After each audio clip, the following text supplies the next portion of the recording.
So Lester Quinones gets the final roster spot for the Warriors. It was announced last night they converted his two-way into a standard contract for the rest of the year.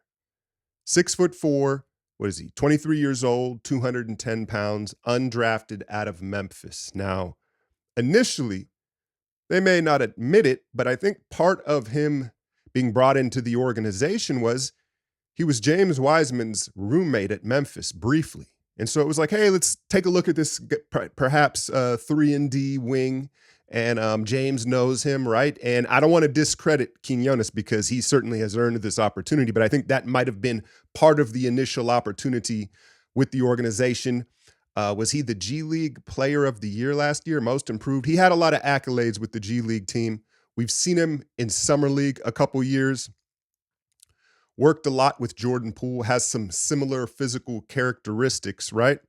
But when I think of Quinones, I think of three traits that have got him to this spot here of being an official NBA player. It's his motor, his quickness, and his confidence. And you see the motor right away, right? Just a high energy guy all the time. And the quick feet laterally. He shoots the three well enough that you have to run him off the line.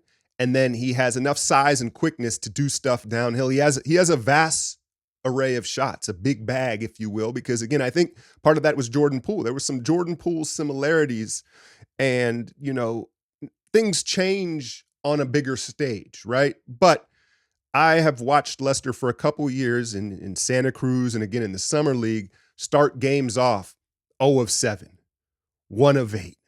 And he continues to play with confidence. And I don't think you have the journey that Lester's had to get to the NBA without having true confidence in yourself. And, you say, oh, yeah, all these guys are confident. But like, how strong is your confidence? I think that's a big separator when you're talking about these G League guys and actual NBA guys.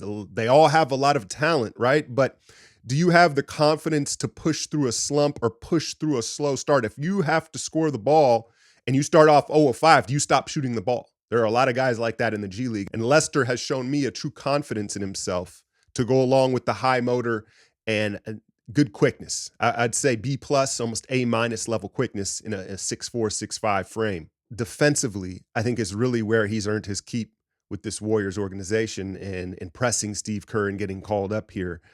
He's a pest. He's a pest. Can he be a Pat Beverly type of pest where, again, using that motor and that energy to just hound guys? And I think part of that is you have to embrace that. There are guys that have the traits physically to be that type of defender, but they don't have the mentality to always, you have to embrace it. Like, I'm annoying and I know it type of thing. Too bad Jordan Poole didn't use that to his advantage. We'd probably be sitting in a whole different place right now with that. But he seems to have embraced being a pest defensively. And so I think that that's really what's gained him the opportunity. Offensively, he's fine. He's serviceable. But if he's willing to use his energy on the floor, on the defensive end, picking up 94 feet, picking up some fouls and using energy, that's what's got him this opportunity. As far as his strengths and weaknesses go, I'd like to see him look to be more physical when he gets downhill. Shoots a lot of floaters. And again, sometimes creativity in a big bag can work against you, especially when you get downhill. It's like, oh, I have all these options. I'd love to see him just elevate into the body of the defender, get to the foul line, and just be kind of more fundamental with that than runners and floaters. And then defensively, obviously talking about the quickness, the foot speed to be a pest on the ball, he's got to get better as a team defender, right? And at angles, you see this with Kuminga a lot. Kuminga, a lot of the time, his angles, he takes bad angles when he's on the ball. I've seen Lester take bad angles closing out from the weak side.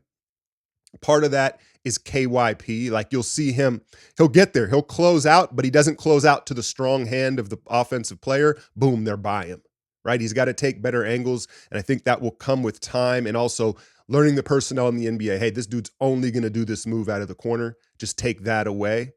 But yeah, man, I think I like Lester. I think this is a good story. I think it's well-deserved. We've seen him work. It's taken, like 2 seasons to get here. However, positional value, right? And you look at this roster right now, Steph, Clay, Pajemski, CP3, GP2, Moody. That's 6 guard wingish guys. And now you're adding another guy to fill out the roster as a guard, and um, there were rumors the buyout market is officially open, right? And there are deadlines here where the teams have to make decisions. But there was rumors of Otto Porter. I think that was a fantasy we all had. Boogie Cousins, is he still in Taiwan? I don't think that was ever going to happen. But you know who got bought out recently that I would have been interested in is Metu from the Suns. I'd brought him up previously, 6'10", stretch 4, big athletic body. And when you look at the way the roster is constructed, at least for this season, again, I think we all wanted to add a big body, but I think what this move represents is more of next season and moving into the future. And I think it's insurance. When you look at next season and this offseason, Chris Paul, probably not going to be with the team, right? Clay, nothing is a given. He's going to flirt. He's going to try to leverage stuff, and you never know, right? Moses Moody, as much as we want to see him play, I feel like there's a strong possibility he and his agent and people, is he Rich Paul? He's Clutch, right? You feel like Clutch may try to get him out of Golden State with the lack of opportunity. And so doing this, and what it also does is it gives them their bird rights to Lester. So they will have the rights to retain him next year under another contract or signing him to a longer-term deal for cheap. Because, again, I'm not trying to hate on Lester. He's earned this, and I like him as a prospect. I do.